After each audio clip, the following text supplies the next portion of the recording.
Հայաստանը հյուրընկալում է Եվրոպական քաղաքական համայնքի 8-րդ գագաթնաժողովը կառուցելով ապագան միասնություն և կայունություն Եվրոպայում կարգախոսի ներքո։ Երևանում անցկացվում է նաև Հայաստան-Եվրամիություն առաջին գագաթնաժողովը։ Այս միջոցառումների նպատակն է կենտրոնանալ ժողովրդավարական դիմացկունության, կապակցվածության զարգացման և տնտեսական ու էներգետիկ անվտանգության ամրապնդման վրա, նաև անդրադառնալ տարածաշրջանային զարգացումներին և մարտահրավերներին։ Այսօր օրակարգում Հայաստան-Եվրոպա խորացող հարաբերություններն են։ Վերջին օրերին Երևանում քաղաքական աշխուժությունն աննախադեպ է։ Հայաստանը միավորում է մի քանի տասնյակ եվրոպացի առաջնորդների, միջազգային կազմակերպությունների ներկայացուցիչների, փորձագետների։ Կարճ անդրադարձ, ինչ է Եվրոպական քաղաքական համայնքը։ Ձևաչափը ստեղծվել է համեմատաբար վերջերս 2022 թվականին։ Նախաձեռնության նպատակն է հասցեագրել մարտահրավերները, որոնց բախվում է եվրոպական անվտանգային համակարգը, ինչպես նաև համախմբել ԵՄ պետություններին և միության գործընկերներին։ Եվրոպական քաղաքական համայնքը երկխոսության հարթակ է։ ԵՔՀ-ն արդեն 7 գագաթնաժողով է անցկացրել Պրահայում, Քիշնևում, Գրանադայում, Մեծ Բրիտանիայում, Բուդապեշտում, Տիրանայում և Կոպենհագենում։ Սահմանված կարգի համաձայն ամեն տարի անցկացվում է համայնքի 2 հանդիպում, մեկը ԵՄ անդամ, մյուսը գործընկեր երկրի տարածքում։ Այս տարի գագաթնաժողովը հյուրընկալում են Հայաստանը և Իռլանդիան, 2027-ին կընդունեն Շվեյցարիան և Հունաստանը, իսկ 2028-ին Ադրբեջանը և Լատվիան։ Ինչ վերաբերում է Հայաստան-ԵՄ առաջին երկկողմ գագաթնաժողովին, Եվրոպական խորհրդի նախագահ Անտոնիո Կոշտան, որը Հայաստանի վարչապետ Նիկոլ Փաշինյանի հետ համանախագահում է այս միջոցառումը,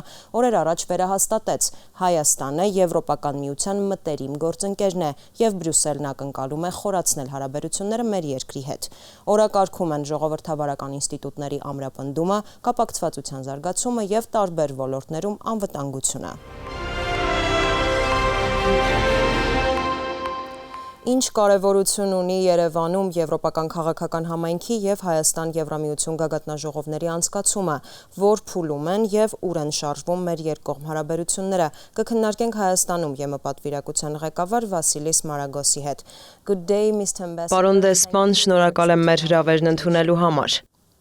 Պարոն դեսպան, Երևանը հյուրընկալում է Եվրոպական քաղաքական համայնքի 8-րդ գագաթնաժողովը, ինչպես նաև Հայաստան-Եվրամիություն անդրանիկ գագաթնաժողովը։ Ինչ է սա նշանակում Հայաստանի համար Եվրամիության հետ հարաբերությունների համատեքստում։ Շնորհակալ եմ հնարավորության համար։ Սա իսկապես մեծ պահ է Եվրոպայի և Հայաստանի համար։ Մեծ պահ է Հայաստան-Եվրամիություն հարաբերությունների համար։ Եվրոպան գալիս է Երևան։ Դուք հյուրընկալում եք եվրոպական երկրների, Եվրոպական միության առաջնորդներին։ Սա շատ բանի մասին է վկայում։ Մեր հարաբերությունները երբեք այսքան ուժեղ չեն եղել։ Անկեղծ և լուրջ հետաքրքրություն կա Հայաստանի նկատմամբ ձեր երկրի դիմակայունության, խաղաղության, կարգավորման, ժողովրդավարության հարցերում։ Եվ կարևորն այն է, որ հայ ժողովուրդը կենտրոնական տեղ է զբաղեցնում Եվրոպայում։ Որպես Հայաստանում Եվրոպական միության ներկայացուցիչ, ես անչափ ուրախ եմ, որ հասել ենք այս պահին հարաբերությունների այս մակարդակին։ Կրկնեմ, մեր հարաբերությունները երբեք այսքան ուժեղ չեն եղել, եւ հավատացած եմ, որ սա դեռ միայն սկիզբն է։ Մենք կարող ենք ավելի հեռուն գնալ ի շահ մեր գործընկերության եւ հայ ժողովրդի։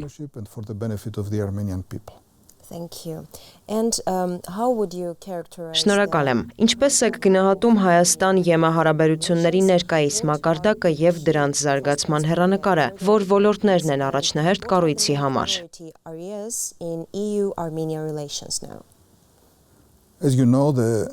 Ինչպես գիտեք, Եվրոպական միության եւ Հայաստանի միջև համաձայնագիրը ստորագրվել է 2017 թվականին։ Խոսքը համապարփակ եւ ընդլայնված գործընկերության համաձայնագրի մասին է։ Այն իրագործվում է։ Կարևորն այն է, որ մենք աշխատում ենք այս համաձայնագրի հիման վրա եւ շարունակաբար զարգացնում հարաբերությունները։ Անցած տարվա ձմռանը ստորագրել ենք Հայաստան-Եվրամիություն գործընկերության ռազմավարական օրակարգը։ Վերջին 2.5 տարվա ընթացքում ամրապնդել ենք մեր հարաբերությունները բոլոր նախանշված ուղղություններով, նախ եւ առաջ անվտանգության ոլորտում։ Գիտեմ, որ անվտանգությունը կարևոր եւ մտահոգությունների տեղիք տվող հարց է։ Դա լուրջ առաջնահերթություն է հայ ժողովրդի համար, եւ մենք կենտրոնացած ենք այդ խնդրի վրա։ Եվրամիության դիտորդական առաքելությունը նպաստում է տարածաշրջանում խաղաղությանը եւ կարգավորմանը, հետեւում է սահմանային իրավիճակին, օգնում է հակամարտությունից տուժած մարդկանց ամրապնդելու իրենց անվտանգությունը։ Ավելի քան 200 մարդ դիտորդներ Հայաստանում են, շփվում են մարդկանց հետ, իրենց մանդատի շրջանակում հետևում են իրավիճակին եւ օգնում խթանել տարածաշրջանում խաղաղությունը։ Սա եվրոպական Եվրոպական միության շատ կարևոր հանձնառությունն է։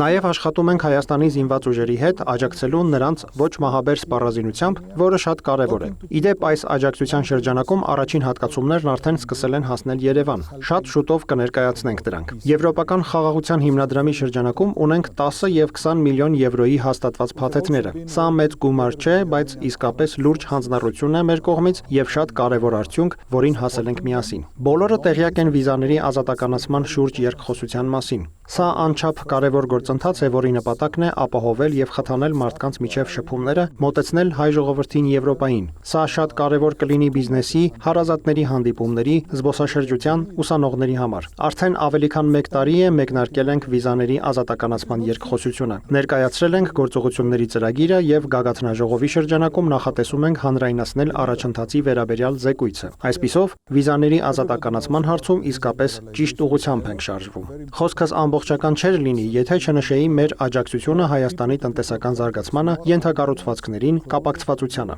Ավելի քան 2.5 միլիարդ եվրոյի ներդրումներ են նախատեսված արդեն համաձայնեցված ծրագրերի շրջանակում։ Սա իսկապես շատ կարևոր է։ Մենք նաև աջակցում ենք մասնավոր հատվածին։ Եվրոպական ներդրումային բանկը վերջին 2 տարվա ընթացքում արդեն 330 միլիոն եվրո է տրամադրել, այդ միջոցներն ուղղվել են հայկական բիզնեսներին, ստեղծելով աշխատատեղեր, նոր հնարավորություններ։ Եվ ինչպես ասացի, սա միայն ընդհանուր շրջանակն է այն ուղղությունների, որոնց վրա արդեն աշխատում ենք եւ շարունակելու ենք աշխատել։ Նաեւ ակնկալում ենք, որ գագաթնաժողովներն էլ կնպաստեն մեր գործակցությանը, կընդլայնեն դրա ուղղությունները, կաշխատենք ավելի հստակ ծրագրերի, գաղափարների վրա ամրապնդելու մեր հարաբերությունները, որոնք արդեն իսկ շատ ուժեղ են։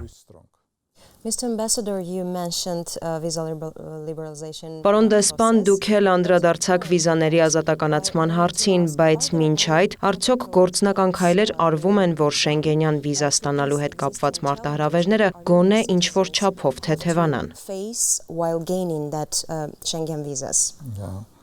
I know that it is challenging. It is probably Գիտեմ, որ մարտահրավերներ կան։ Հավանաբար դա նաև կապված է մեր համակարգերում որոշ թերությունների հետ, որովհետև քաղաքացիները ստիպված են դիմել մեկից ավելի հյուպատոսություն, հարկավոր է համակարգել գործողությունները, դիմել ճիշտ ժամանակին։ Սակայն թույլ տվեք նաև հանգստացնել Հայաստանի քաղաքացիներին, հայտեր ներկայացնողներին։ Մենք ցանկանում ենք տեսնել ձեզ Եվրոպայում։ Ուղղակի կա ընթացակարգ, որին հարկավոր է հետևել։ Խնդրում եմ բոլորին լինել հնարավորինս ուշադիր եւ զգոն, հատկապես այն կոմերցիոն կազմակերպությունների նկատմամբ, որոնց հետ խորհրդակցում եք։ Իսկապես խորհուրդ կտայի մարդկանց դիմել հյուպատոսություններ վիզայի հայտերի ընդունման պաշտոնական կենտրոններ։ Նաև ցանկանում եմ խնդրել, որ մի ուղևորության համար մեկից ավելի դիմումներ չներկայացնեն։ Շատ կարևոր է դիմումները կազմել բոլոր կանոններին համապատասխան։ Եվ մեր Եվրամիության անդամ պետությունների ներկայացուցչությունների կողմից ցանկանում եմ վստահեցնել, որ մենք այստեղ ենք աջակցելու համար։ Մենք ցանկանում ենք, որ ավելի շատ հայեր ճանապարհորդեն Եվրոպա։ Նաև թույլ տվեք ընդգծել, որ լրացուցիչ ջանքեր են գործադրվում ներկայացուցչությունների կարողություններն ընդլայնելու ուղղությամբ։ Այժմ ունենք եւս 2 հյուպատոսություն, որոնք վիզաներ կտրամադրեն, խոսքը Հունգարիայի եւ Կիպրոսի մասին է։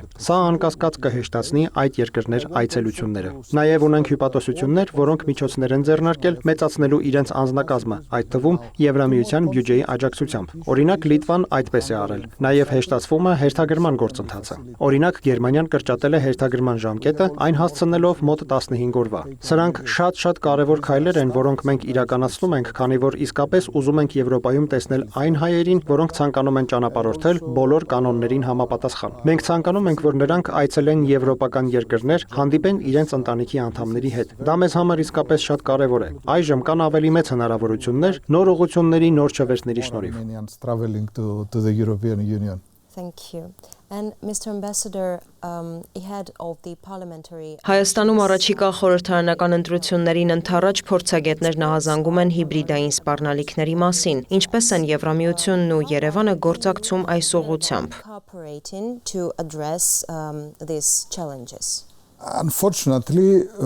in the context Ցավոք մեր ժողովրդավարական հաստատությունների խոսքի ազատության համատեքստում նույն մարտահրավերներին բախվում ենք նաև Եվրոպայում։ Սպառնալիքներ կան ժողովրդավարական դիմակայունության, անգամ ազգային դիմակայունության եւ անվտանգության հետ կապված։ Հայաստանի իշխանությունները դիմել են մեզ աջակցություն ստանալու համար։ Ինչպես գիտեք, մենք հայտարարել ենք նոր առաքելության մասին։ Այն չի գործելու միայն ընտրությունների շրջանակում, այլ նաև ընտրություններից հետո ներկայացնելու մեր փորձը եւ գիտելիքները։ Օրինակ, երբ խոսքը կիբերանվտանգության կամ տարածվող կեղծ լուրերի, կեղծ տեղեկատվության մասին է։ Ցավոք, նման մարտահրավերների բախվում ենք ամբողջ Եվրոպայում եւ վերոնշյալ քայլերով մեր համերաշխությունն ենք հայտնում Հայաստանի իշխանություններին։ Մեր փորձագետները շփվում են տարբեր կառույցների, օրինակ Կենտրոնական ընտրական հանձնաժողովի, տեղեկատվական անվտանգության գործակալության կամ Կենտրոնական բանկի հետ, եթե խոսքն անօրինական ֆինանսավորման հարցերի մասին է։ Մենք ներկայացնում ենք եվրոպական փորձը, հնարավորություններն ու գործիքները։ Սակայն ի վերջո այս բոլոր հարցերին պետք է արձագանքեն հենց հայկական ինստիտուտները, անկախ մարմինները, ազգային անվտանգության եւ ազգային դիմակայունության հարցերով զբաղվող կառույցները Հայաստանի օրենսդրությանը համապատասխան։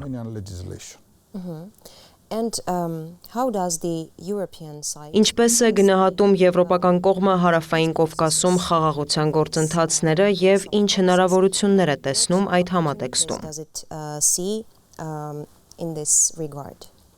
The European Union has been Եվրոպական միությունը հաստատակամորեն աջակցում է տարածաշրջանում խաղաղությանը եւ կարգավորմանը։ Մենք աջակցում ենք ոչ միայն Հայաստանի, այլև տարածաշրջանի բոլոր երկրների տարածքային ամբողջականությանը եւ ինքնիշխանությանը։ Սա մեզ համար կարևոր սկզբունք է։ Նաեւ ցանկանում եմ ընդգծել, որ Եվրոպական միության դիտորդական առաքելության միջոցով մենք ամեն օր ցույց ենք տալիս մեր համերաշխությունն ու աջակցությունը Հայաստանի տարածքային ամբողջականությանը եւ մարդկանց անվտանգությանը։ Մենք աջակցել ենք տարածաշրջանում խաղաղության հասնելու բոլոր ջանքերին։ Վստահ եմ, որ անցած տարվա ամռանը Վաշինգտոնում տեղի ունեցած հանդիպումներից հետո մենք այժմ շատ ավելի մոտ ենք խաղաղության ինստիտուցիոնալացմանը տարածաշրջանում բոլոր կողմերի աջակցությամբ եւ դա կստեղծի հսկայական հնարավորություններ։ Առաջին հերթին կապակցվածության տեսանկյունից Եվրոպական միությունն առաջին օրվանից աջակցել է վարչապետ Նիկոլ Փաշինյանի խաղաղության խաչմերուկ նախաձեռնությանը։ Շատ կարևոր է ընդգծել, որ մենք աջակցում ենք այդ առաջարկին, սակայն իհարկե անհրաժեշտ է տարածաշրջանի բոլոր գործընկերների հետ համագործակցությամբ հասկանալ, թե ինչպես կարելի է իրականացնել այս տեսլականը եւ ինչպես առաջ շարժվել։ Օրերս երկաթուղային կապերի վերաբերյալ շատ կարևոր հայտարարություններ են հնչել հայ-թուրքական գործակցության շրջանակում։ Եվրամիությունը ողջունել է այդ աշխատանքները։ Պատրաստ ենք մեր հայ, ինչպես նաեւ տարածաշրջանի այլ գործընկերների հետ հասկանալ, ինչպես կարող ենք աջակցել կապերի վերականգնմանը, սահմանների բացմանը եւ ընդհանուր առմամբ տարածաշրջանային կապակցվածության զարգացմանը։ Աշխատում ենք տարածաշրջանում մեր գործընկերների հետ։ Խոսքը ոչ միայն Հայաստանի եւ Ադրբեջանի, այլև օրինակ Թուրքիայի եւ Կենտրոնական Ասիայի երկրների մասին է։ Մենք ցանկանում ենք նպաստել շատ կարևոր տրանսպորտային միջանցքի ձևավորմանը, որի արդյունքում Հայաստանը կդառնա կենտրոնական հանգույց։ Դա նոր հնարավորություններ կստեղծի նաեւ մասնավոր հատվածի զարգացման համար։ Հայաստանը կդառնա ավելի բարգավաճ եւ շատ ավելի անվտանգ երկիր, քանի որ ավելի մեծ դիվերսիֆիկացիան, կապերը, շփումները ձեզ կդարձնեն ավելի կարևոր գործընկեր, քան այժմ։ Սակայն պետք է ասեմ, որ արդեն իսկ շատ կարևոր գործընկեր եք։ Պարոն դեսպան, շնորհակալ եմ այս հնարավորության համար։ Thank you. Ես եմ շնորհակալ։ Այսպիսով Երևանում նման բարձրաստիճան հանդիպումների ուղերձը հստակ է։ Եվրոպան եւ Հայաստանը պատրաստ են խորացնել հարաբերությունները եւ բարձրացնել գործակցության մակարդակը։ Այս զարգացումները նաեւ փաստում են, որ հարավային Կովկասն արևմուտքի ուշադրության կենտրոնում է, առավել քան երբևէ։ Այսօր օրակարգում Հայաստան-Եվրոպա խորացող հարաբերություններն էին։